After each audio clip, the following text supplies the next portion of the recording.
Muito obrigado, doutor Cristiano. Quer dizer, nós tivemos 4 apresentações maravilhosas que são, de uma certa forma, translacionais. Quer dizer, a gente vê que, a passos, às vezes, não tão grandes, a tecnologia vai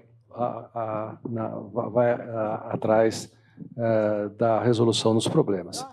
E, nesse grau de complexidade, antes que a plateia, a gente gostaria de encorajar bastante que a plateia fizesse as suas questões, e eu vou começar no basal com o Dr. Ellerson, né, que, mesmo antes da era da ablação, a gente sabia que existiam algumas arritmias que eram boazinhas, que a gente não devia fazer nada, talvez isso fosse 30%.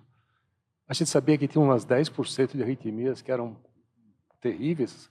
No fio CDI é uma coisa que se pensou para ela, mas tinha umas 60% das arritmias que você abordou, que eles falavam, olha, esses pacientes, principalmente com disfunção ventricular, eles evoluem mal, ou pior que os outros, mas a gente não sabe se as coisas que a gente faz ajudam. Você mostrou que tem alguns casos, você pensou e você mostrou claramente aqueles casos que claramente se ajudam, quando tem muita ectopia, quando você consegue mapear, quando tem grau de taquimiopatia. Mas o clínico aqui, ele deve estar falando, puxa, eu tenho aquele paciente que tem 5.000 extrasístoles, que se queixa, não tanto assim, não desesperadamente, e eu fico pensando, dou remédio, não dou remédio para ele? O que eu faço com essa grande maioria de pacientes que a maior parte dos clínicos estão aqui? É uma excelente pergunta. Saber qual que extracisto que vai evoluir para levar a um prognóstico desfavorável, levar para disfunção é difícil, não é tão simples assim não. Uma das questões é o paciente assintomático, que às vezes a gente acredita que pelo fato de ser assintomático é um sinal de benignidade, mas não é. E a gente às vezes acaba até sendo negligente nesses pacientes. Então é assim, é tempo, é a densidade de arritmias, a carga, o tempo de arritmias, o QRS mais largo, todos isso aí, sexo masculino, geralmente, e o sítio epicárdico são os preditores, talvez, de pior evolução para esses pacientes aí. Existem casos com baixa densidade que realmente evolui mal. Então, o segredo desses pacientes é você fazer uma avaliação, diria por imagem mesmo, anual, queixa e avaliação anual desses pacientes, repetindo. Eu só queria comentar uma coisa. O difícil, na minha prática, o difícil de pacientes, que eu acho que é como esse que você falou, que eu acho que é o que a gente vê todo dia, é aquele paciente que tem poucas extrasístoles e ainda assim se queixa dessas extrasístoles. Uma dificuldade que a gente tem na ablação da extrasístole é que ela tem que estar, o ideal é que ela esteja presente no momento da ablação. E muitas vezes a anestesia, a culpa é sempre do anestesista, né? A anestesia diminui o drive adrenérgico, diminui a quantidade de extrasístoles e a gente tem dificuldade de localizar e fazer a ablação, mesmo com os sistemas de mapeamento que a gente tem. Então, muitas vezes, mesmo quando a pessoa tem 20% de extracístoles, às vezes ela some lá no laboratório. Então, muitas vezes eu converso com a pessoa, e ainda mais com pessoas que têm uma quantidade menor de extracístoles, que são muito sintomáticas, eu procuro, quando eu tenho preocupação em relação a isso, eu procuro orientar que às vezes essa arritmia não teria uma facilidade de abordagem, ou enfim, por isso tem essa dificuldade, e insistir um pouco no tratamento clínico. Por outro lado, eu concordo que às vezes é difícil de uma paciente que a gente fez ablação, que tinha uma sintomatologia exuberante, que eu até achava que não tinha a ver com extrasístole, porque tinha muita extrasístole, ora tinha sintoma, ora não tinha, mas, enfim, muito sintoma, levamos ela para a ablação, zeramos a arritmia e ela está feliz da vida. Então, enfim, tem que ouvir um pouco o paciente, mas só lembrar que a ablação tem essa questão. O ideal é que a arritmia esteja presente para a gente localizar, cauterizar, mesmo com as ferramentas que a gente tem. Bom, queria parabenizar a mesa, realmente espetacular.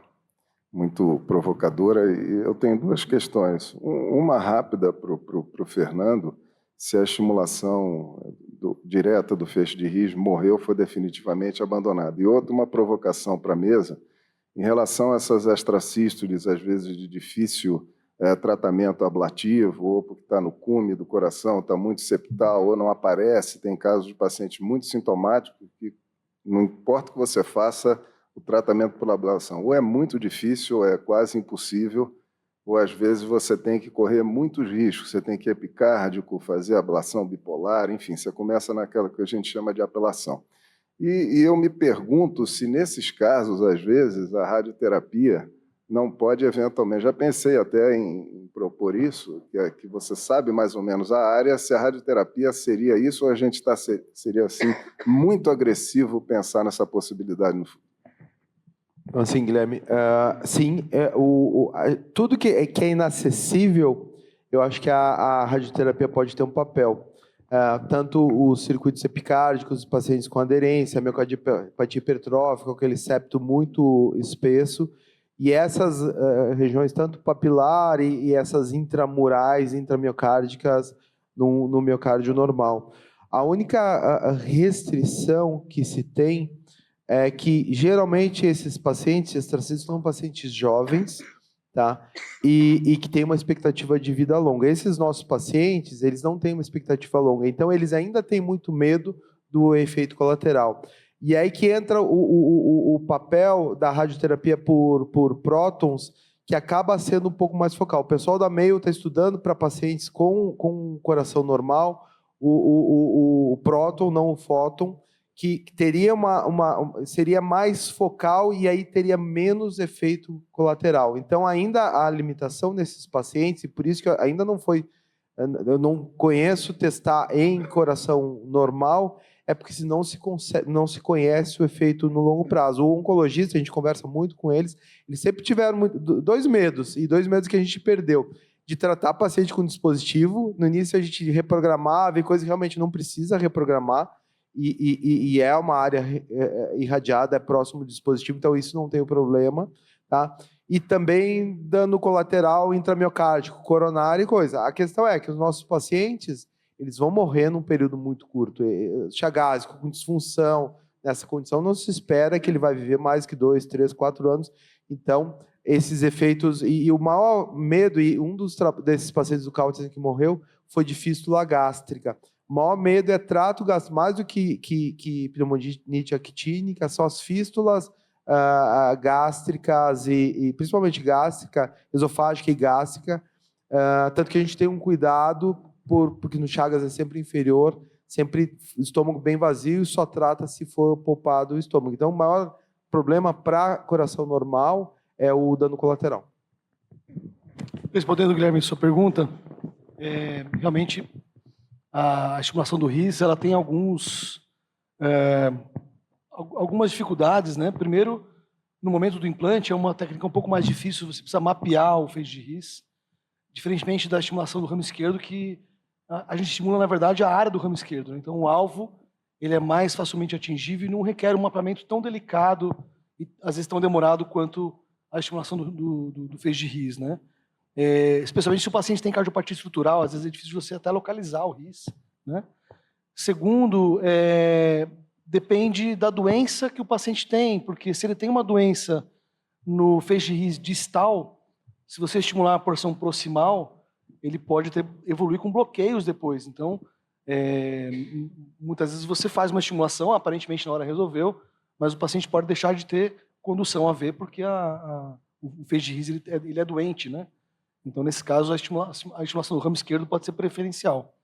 E existe ainda uma dificuldade específica em relação à estimulação, que na região do feixe de RIS a gente tem limiares maiores, existe uma maior chance de desposicionamento dos eletrodos quando faz a estimulação hessiana em comparação com a estimulação da região do ramo esquerdo.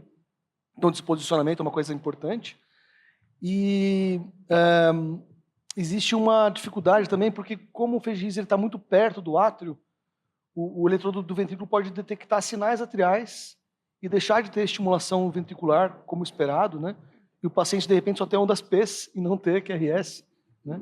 Então, são algumas dificuldades técnicas que, na minha opinião, têm motivado as equipes do mundo inteiro a abandonar a estimulação do feixe de His e fazer a estimulação do ramo esquerdo, que é muito boa, né? E gera QRS também estreitos, independentemente se o paciente tem doença do feixe de His mais proximal ou não, né? Aproveitando a deixa, Fernando, se eu te mandar um paciente que eu quero que você ressincronize, e você tem duas opções, você faz convencional ou você estimula ramo esquerdo, qual que seria a tua opção? Pois é, a gente ainda não tem essa resposta do ponto de vista de evidência científica. O que a gente sabe é que a estimulação do ramo esquerdo ela é tão boa, aparentemente tão boa quanto, e algumas evidências de que ela reduz mais a mortalidade do que a estimulação biventricular clássica, né?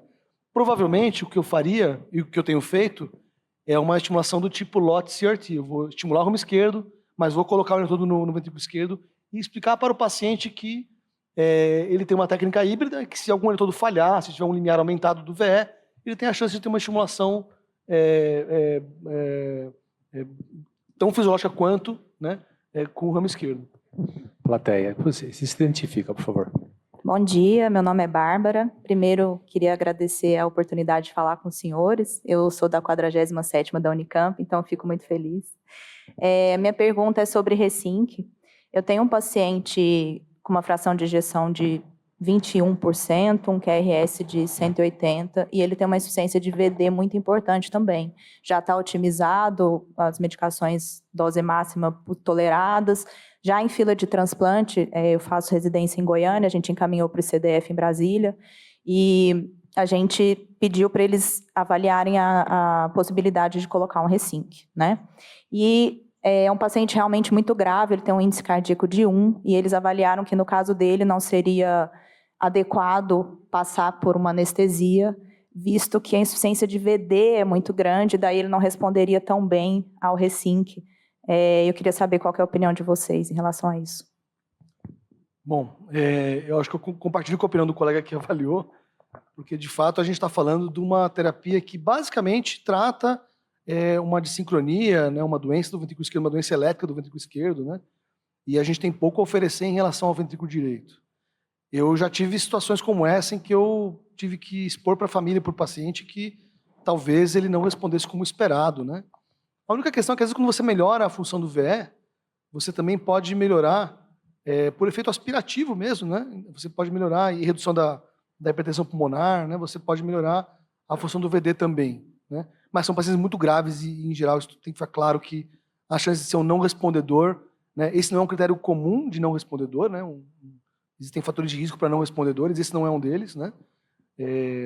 Na literatura, mas a gente sabe que não evolui bem. Né? É algo que eu teria que conversar com a família para... puxa, você quer correr o risco da gente tentar e você não ter um bom resultado? Acho que vale a pena fazer, mas tem uma chance de não dar certo.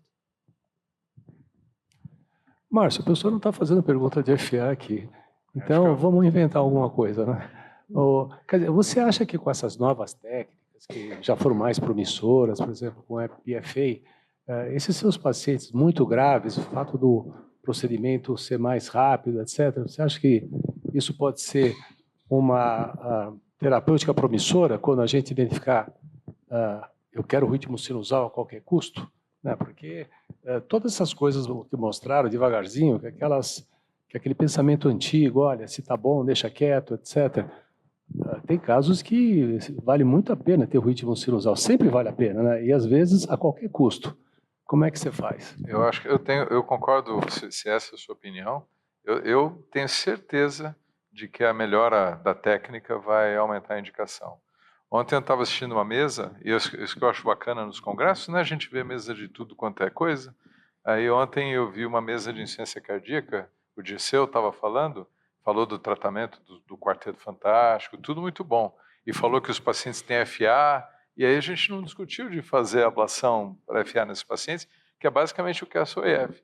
Eu até entendo que, como eu falei, o procedimento de ablação de FA, como a gente faz hoje, com radiofrequência, é um procedimento complexo, é um procedimento que tem uma duração longa. Normalmente, na nossa sequência de paciente vai se recuperar numa unidade de semi-intensiva, que seja uma coronária, enfim, existe o risco de perfuração e tal.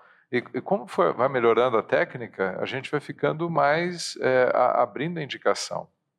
Então, antes a gente tinha muita dificuldade de fazer em pacientes com fibrilação atrial de mais longa duração, e aí quando fica mais simples o procedimento, eu penso que, por exemplo, a crioablação trouxe uma simplificação, e aí a gente se sente mais arrojado, eu acho. Aí a gente faz a ablação do paciente com FA mesmo, pode fazer a ablação, depois da ablação a gente cardioverte, às vezes os pacientes se mantêm.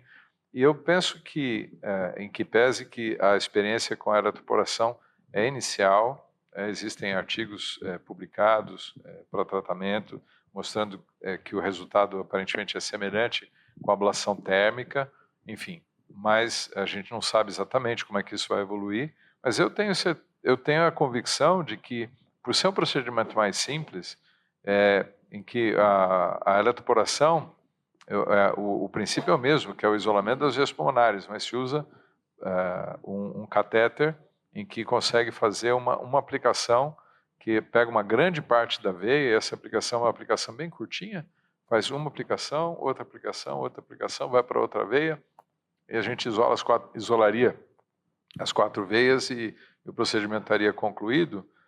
Eu me sentiria mais à vontade de fazer, por exemplo, pacientes que chegam no consultório, frequentemente, a pessoa que aparece num consultório do cardiologista nunca teve nada, de repente com uma IC e uma FA.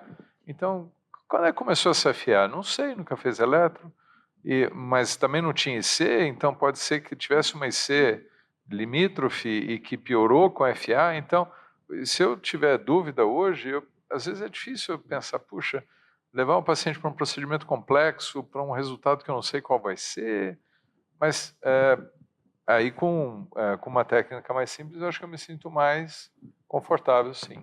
A gente tem um protocolo lá no INCOR de CRIO para pacientes com IC avançada, e a ideia é essa, de fazer o procedimento mais rápido e com menos... O grande problema da radiofrequência é que os pacientes se inflamam muito. E com a CRIO e pulso de fio, talvez tenham menos inflamação, e inclusive vai ser shunt controlado, então vai ser bem interessante, vamos ver a resposta. Eu, pessoalmente, já fiz vários pacientes, e eu acho que o Castle, o primeiro Castle, até antes do HTX, mas o HTX eu vejo que o pessoal ficou mais animado ainda, o que deu para ver é que o procedimento é seguro, mesmo fazendo com radiofrequência, mesmo o procedimento convencional, deu para ver que o procedimento é seguro. É óbvio que tem que ter um cuidado maior, mas acaba sendo seguro o paciente com insuficiência cardíaca avançada. Óbvio que não descompensado, o paciente tem que estar compensado. Inclusive, tem um mês e pouco, eu fiz um paciente em fila de transplante, compensado em fila de transplante, e o procedimento foi super liso, mas é óbvio, tem que ter muito mais cuidado. Mas eu acho que esse conceito de minimizar a lesão, sim, é válido para tornar um procedimento mais simples, porque é óbvio, a complexidade vai cada vez aumentar. Eu só queria completar, antes, desculpe, mas eu penso isso também, mas é aquela, como eu falei do Dirceu, que ele mostrou, os colegas que trabalham com ciência cardíaca mostram, né? O paciente evolui com a primeira apresentação de ciência cardíaca, depois fica um tempo em que é importante fazer o tratamento máximo nesse tempo, para não perder o tempo, quer dizer, para não perder o timing, né? E eu acho que o tratamento da fibrilação talvez esteja aqui mesmo, talvez seja nesse paciente que a gente tenha que fazer para evitar que ele evolua lá na frente. E aí, com essa simplificação, acho melhor. Nós temos 2 perguntas da plateia. Oi, bom dia. Meu nome é Priscila, sou de Limeira. A minha maior dúvida é que, com o envelhecimento da população, muitos pacientes têm insuficiência cardíaca e têm FA, com 70 anos, 75 anos. Nesse caso, qual que é a experiência de vocês indicar uma ablação para um paciente desse, que, teoricamente, é um paciente que tem maior probabilidade de recidiva da FA, né? Eu acho que a idade não é um limitante, mas a condição geral do paciente. Eu vi 2 pacientes essa semana. Um era um paciente de 82 anos que veio no consultório ótimo, bonitinho, super ativo. Fiz a ablação, tudo super liso, então uma condição boa. E já me pediram a avaliação de outro paciente, 60 e pouquinhos anos, mas ele tinha tido uma cirurgia torácica complicada, com empiema pleural, um monte de coisa. Não, ele teve FA, vamos fazer. Não, calma, esse é um paciente que tem que compensar. Então, é mais o paciente em si do que a idade. O que eu percebo no paciente mais idoso? A chance de a gente encontrar fibrose é muito maior. Então, por exemplo, esse paciente foi ótimo, mas ele tinha cicatriz na parede posterior, aí tem que isolar a parede posterior. Então, é um procedimento mais complexo no idoso. Assim, é possível fazer, e eu acho que a decisão é o estado geral do paciente mais do que o número da idade mesmo, né? Eu concordo, e tem que levar em conta uma série de coisas, até a sintomatologia do paciente, porque aquele paciente que é muito sintomático, a ablação, reduzindo a quantidade de arritmia, costuma melhorar bem o sintoma do paciente. Então, se a gente pegar, o que a gente tem que pesar também, por outro lado, é se esse paciente tiver uma complicação, e complicação só não tem quem não faz ablação. Se alguém chegar para você e falar assim, olha, na minha mão não tem complicação, é porque não faz. Complicação sempre tem. E uma complicação mais séria, por exemplo, com uma perfuração, um tamponamento, numa pessoa com condição geral ruim, seja jovem ou idoso, é sempre mais complicado. Mas eu concordo que a idade não é um limitante, não. Eu estava falando que a gente não estava falando sobre FA, foi só dar um pouco de corda que ela desandou. É só fazer um comentário breve. A gente já fez alguns casos em pacientes acima de 70 anos, 75, e recentemente uma idosa de 82 com TAV, né? Com crioablação pode ser uma estratégia bem interessante por ser uma estratégia mais rápida de ablação e menos punções, menos tempo de procedimento, menos inflamação, como o Cris falou. Então, eu acho que a idade realmente não é um fator que penderia para não fazer.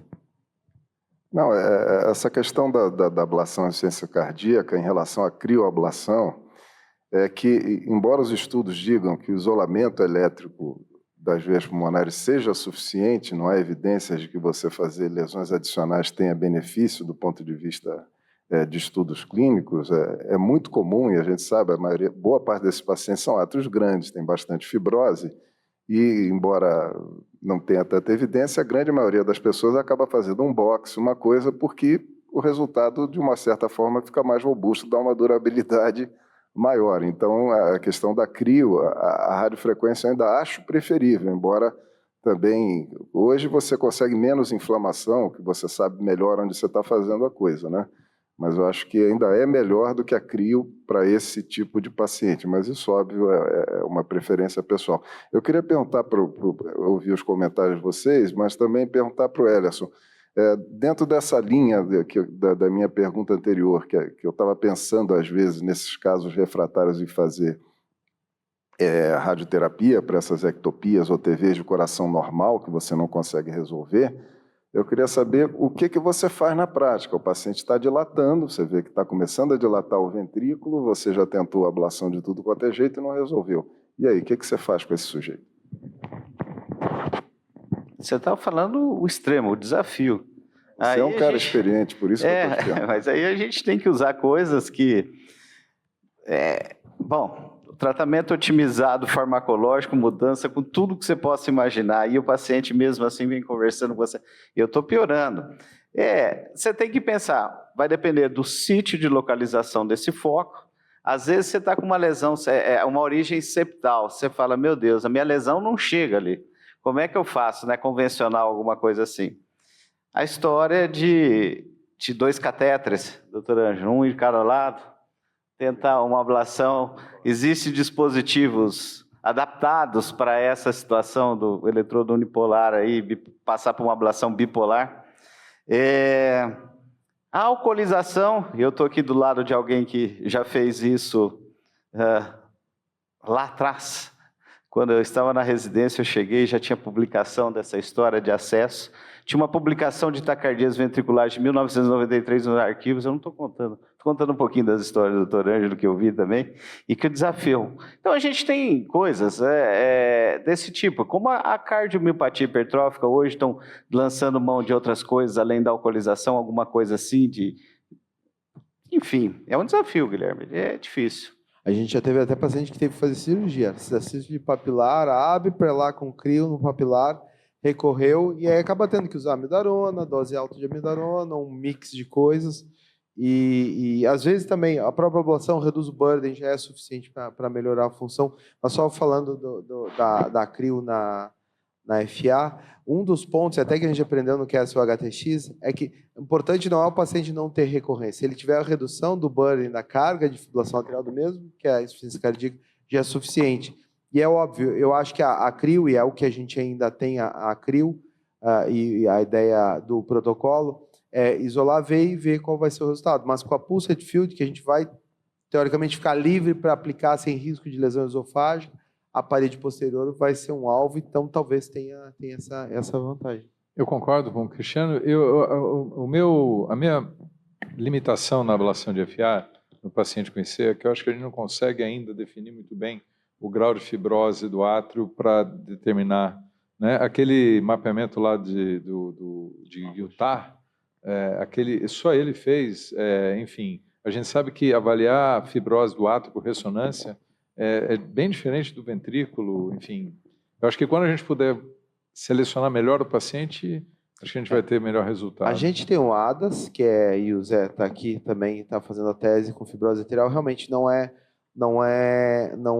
uma realidade, mesmo em pesquisa.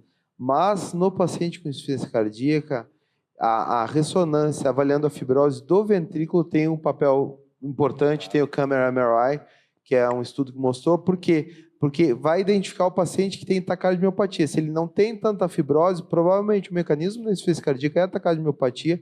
Esse paciente, eu não tenho dúvida, o paciente com pouca fibrose tem que investir, tem que tentar manter esse sinusal, porque provavelmente o componente, ou mesmo coloca uma capacidade e ressincronizar, porque o componente é taquicardiomiopatia. Então, a fibrose ventricular seria um marcador de taquicardiomiopatia e esse paciente vai responder melhor. Nós temos 2 perguntas da plateia, por favor. Sou o Pedro aqui de São Paulo. O paciente que me chega com insuficiência cardíaca e FA paroxística, mas já sob tratamento clínico para a manutenção de ritmo, devo eu ir atrás da presença de FA nesse paciente ou confiar apenas na clínica no sentido de indicar uma ablação para ele, uma vez que ele já vem com controle adequado, pelo menos clinicamente, com a terapia medicamentosa? Eu acho difícil, às vezes é difícil você saber se o paciente está realmente controlado, porque às vezes ele pode estar usando a medicação, mas ele pode estar tendo episódios, às vezes o Holter não detecta. Então, eu acho que é difícil você determinar em um paciente específico essa questão. Porque eu acho que às vezes a gente acha que a arritmia... É que nem a gente parava o anticoagulante. A gente parava, o paciente está bem, pode parar o anticoagulante. A gente aprendeu que não é bem assim, que às vezes o paciente continua tendo. E como a redução da carga da FA, como o Cristiano já bem falou, é importante, eu acho que talvez a gente tenha que repensar nessa questão de o paciente estar bem. Pelo que eu entendi, tu falou, o rastreio de FA na IC, o paciente que tem FA e IC por conta da FA é aquele que tem uma carga, geralmente é o persistente ou uma carga alta, aquele que tem muito pouco. Eu acho que dificilmente, no paciente que vem com IC, procurar FA como um mecanismo, dificilmente vai ser a FA. E tem coronária, disfunção diastólica, um monte de coisa, mas dificilmente o paciente que tem IC, ele tem, geralmente é persistente ou uma carga muito alta de FA. Eu acho que rastrear a FA nesse paciente não vai ter muito benefício. Nossa última pergunta da plateia, por favor. É Sérgio de São Paulo. O tamanho do átrio esquerdo é uma limitação para contraindicação para ablação da FA ou não? Não. A resposta a minha resposta, o tamanho do átrio esquerdo é essencial para a gente saber, não para contraindicar, mas para saber qual vai ser a resposta. A gente até usava 55, já teve paciente 60 e poucos de diâmetro de átrio. Eu preciso falar para esse paciente que esse paciente vai ter muito mais chance de recorrer e tem muito mais chance de repetir, mas não é contraindicação para ablação de jeito nenhum. Às vezes até o que acontece é remodelar e reduzir o átrio. Bom, nós findamos, acho que muitas perguntas interessantes da plateia e dos próprios palestrantes foram respondidas. Eu quero agradecer a todos pela brilhante participação, a plateia também pela participação, e eu reforço também aquele aviso e pedido da comissão organizadora para aqueles que quiserem doar as suas pastas para o Rio Grande do Sul, vão ter locais aí para entrega no saguão. Muito obrigado a todos e vamos para o fim do congresso.